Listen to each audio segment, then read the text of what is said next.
Good morning class. आज हम Hindi grammar का एक नया लेसन फिर पढ़ने वाले हैं जिसका नाम है संज्ञा तथा संज्ञा की व्याकरणिक कोटियाँ। ठीक है, संज्ञा तथा संज्ञा की व्याकरणिक कोटियाँ। देखते हैं संज्ञा क्या है। संज्ञा क्या है आप लोगों को पहले से भी तो पता होगा, नाउन है। अच्छा, फिर भी हम डिफिनेशन देख लेते हैं एक बार। किसी प्राणी, वस्तु, स्थान, गुण, भाव आदि के नाम वाले शब्द को संज्ञा कहते हैं।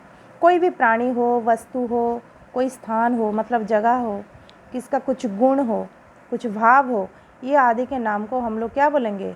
संज्ञा कहेंगे। तो ये संज्ञा फिर कितने प्रकार के हैं? संज्ञा के भेद दिखेंगे। पहला है तो हम लोग सबको पता है व्यक्तिवाचक संज्ञा, फिर जातिवाचक संज्ञा, फिर भाववाचक संज्ञा। पहले व्यक्तिवाचक संज्ञा क्या है? किसी विशेष व्यक्ति, प्राणी, वस्तु या स्थान को बोध कराते हैं।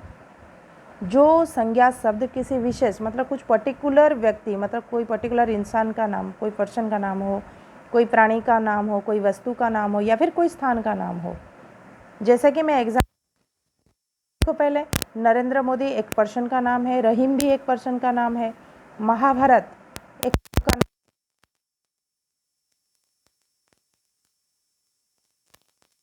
पर्टिकुलर नाम है जो कि पर्टिकुलर लोगों का, कुछ व्यक्ति का है, कोई प्राणी का हो या फिर कोई वस्तु का हो, कोई जगह का हो। ऐसे नाम को हम व्यक्तिवाचक संज्ञा।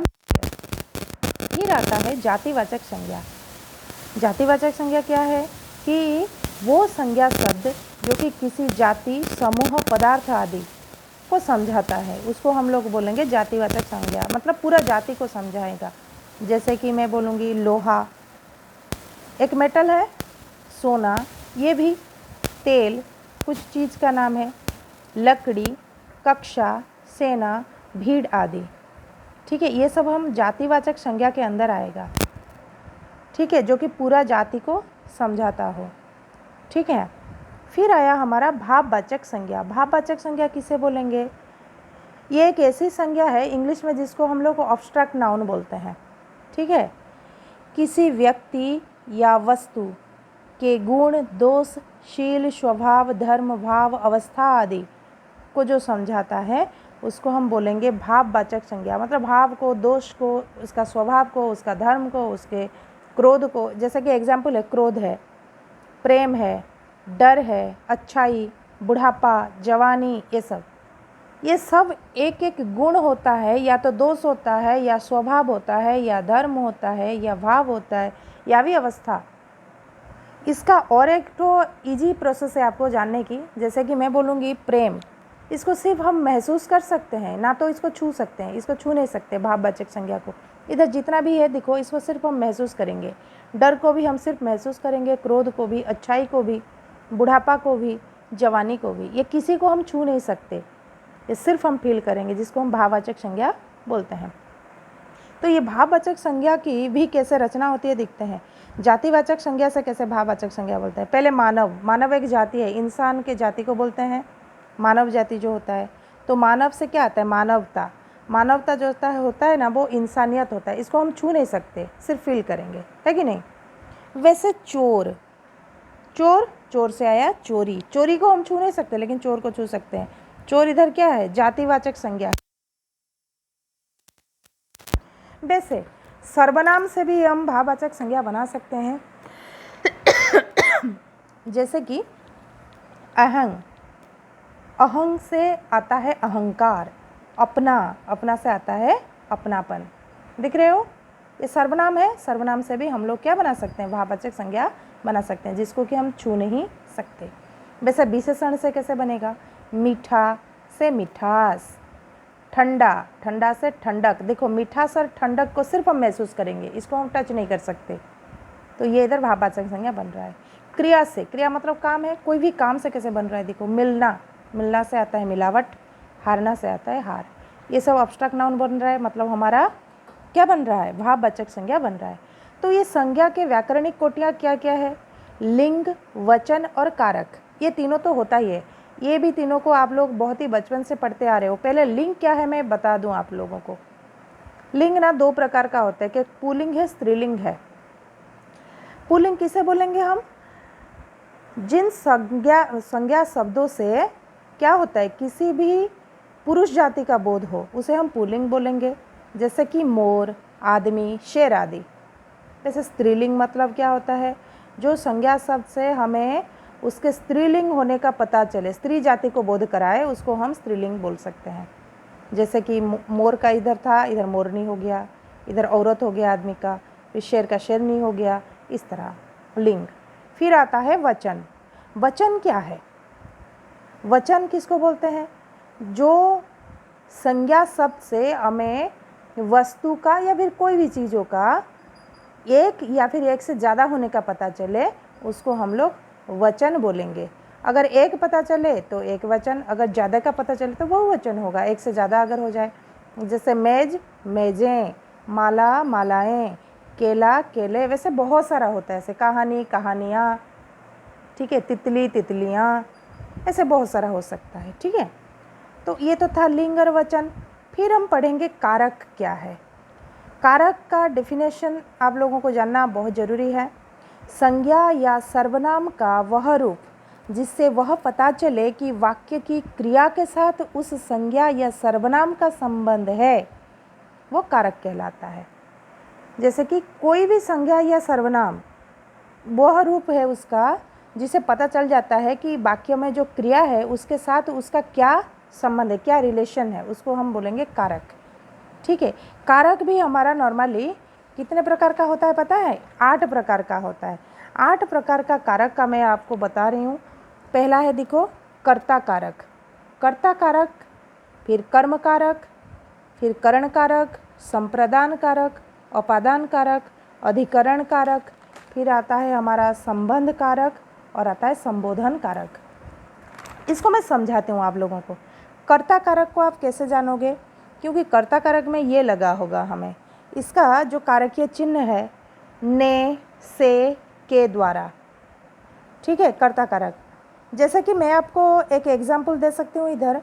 जैसे कि मैं बोलूँगी बच्चों ने काम कर लिया, इधर बच्चों ने लगा, काम कर लिया। इधर बच्चों ने काम कर लिया में बच्चे के ऊपर ज़्यादा इसका क्या आ रहा है, भार आ रहा है, मतलब कर्ता के ऊपर इसका जोर आ रहा है सेंटेंस में, इसीलिए इधर ने जो लगा है बच्चों के साथ ही लगा है। बच्चों ने काम कर लिया, तो उधर वो जाएगा तुम्हारा क्या बन जाता है, कर्ता कारक। मैं आपको इधर एग्जाम्पल भी दिखा रही हूँ, देखो बुक में है।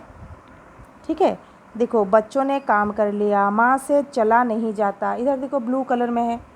बच्चों ने इधर लगा है, माँ से चला नहीं जाता, मतलब माँ के द्वारा चला नहीं जाता।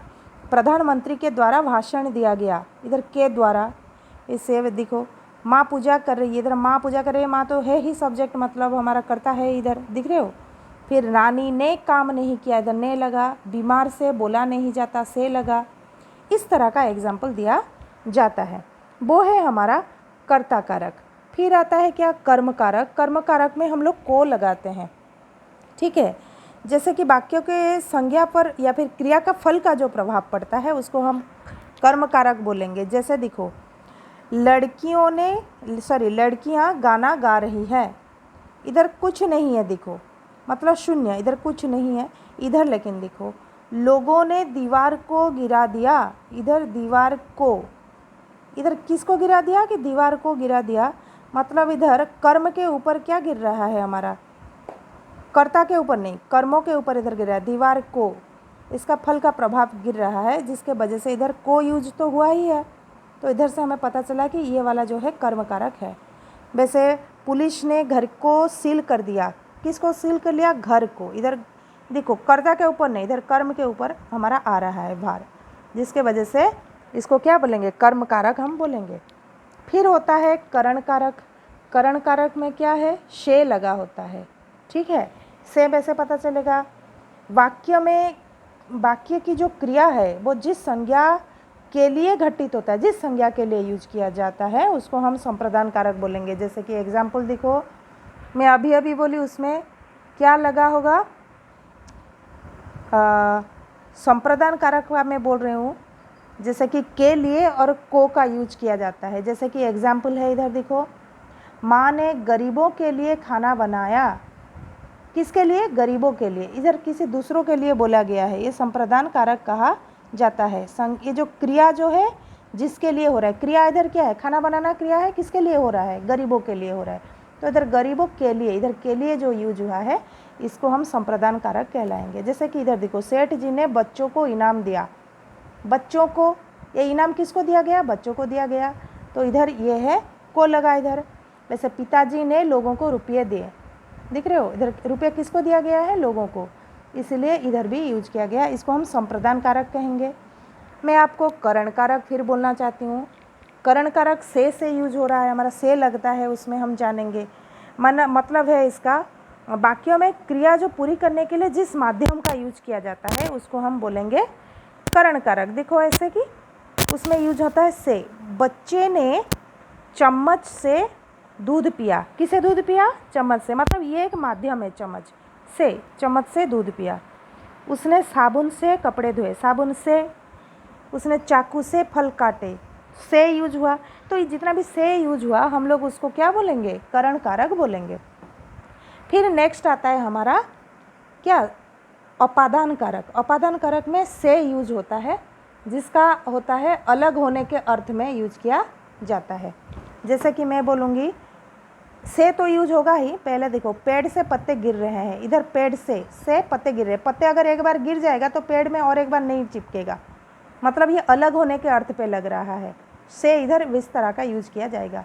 मैं नदी से बाहर आया, मैं नदी से बाहर आ गया, ठीक है। इधर से जमीन से पानी नहीं निकला।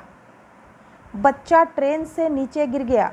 इधर जो है ना सब बिछोड़ने का पता चलेगा, जो अलग होने के माने अलग जहाँ पर हो रहा है वही अर्थ पे हम लोग इधर से का यूज करते हैं। फिर लास्ट को इधर आता है फिर अधिकरण कारक। अधिकरण कारक मतलब क्या होता है? जहाँ पर कि अधिकरण कारक में हम लोग क्या यूज करेंगे? देखो, में, पर, पे, ऊपर, के नीचे आदि। अधिकरण कारक में वैसे ये सब होता है, पोजीशन बताता है। जैसे कि मैं बोलूँगी बच्चे पर खिल रहे हैं, इधर छत पर जगह बता रहा है। माँ रसोई में है, कहाँ पर है? रसोई में, मतलब ये पोजीशन बता रहा है। कहाँ पर है वो जगह भी बता रहा है। अधिकरण मतलब स्थान बताता है। वह घर पर नहीं है, इधर घर पर लगा है। हम जून में शिमला जाएंगे, मैं जून में, दिख रहे हो? फिर वह मेज के ऊपर खड़ा है, के ऊपर। इधर बिल्ली पलंग के नीचे है, के नीचे इधर यूज किया गया है, ठीक है। ये तो था अधिकरण कारक। फिर आता है हमारा संबंध कारक। क्या है संबंध कारक में? हम कैसे पहचानेंगे? का, की, के, जो कि रिलेशन बताएगा, या फिर रा, रे, री में यूज किया जाएगा। जैसे कि मैं बोलूँगी यह बच्चों का कमरा है। किसका कमरा है? बच्चों का। ये बता रहा है संबंध, कमरा के साथ बच्चों का क्या है रिश्ता बता रहा है, मतलब बच्चों का कमरा है। तुम्हारे घर में कौन कौन है? इधर रे यूज हुआ, तुम्हारे।